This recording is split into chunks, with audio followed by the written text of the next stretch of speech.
सांग मैंने चलतु आज आम टे मैगी बनइबा। तो प्रथम आलू को चुन चुन की काटिदबा, किसी पियाज काटिदबा, ताको काटिदेला आम मैगी की भल की सिझे नवा। तो हमारा मैगी सिझी गलापर छाणिकी गोटे जगार रखी नवा। कड़े बसई टे तेल पकईदबा। तो हमार तेल तातिला किसी जीरा फुटण फुटईदबा।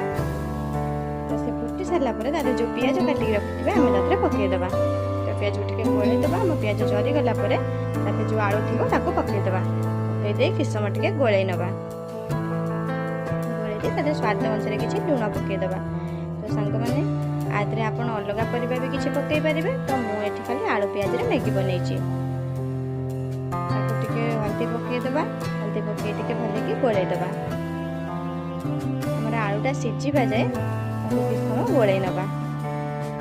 आलूटा सिझीगला भल कि आम जो मैगी छाणिक रखिथा पकई नवा। मैगी पकईदेला किस समय गोलै नवा। देखो मैगी पकईदेली किसी समय गोलैदबा।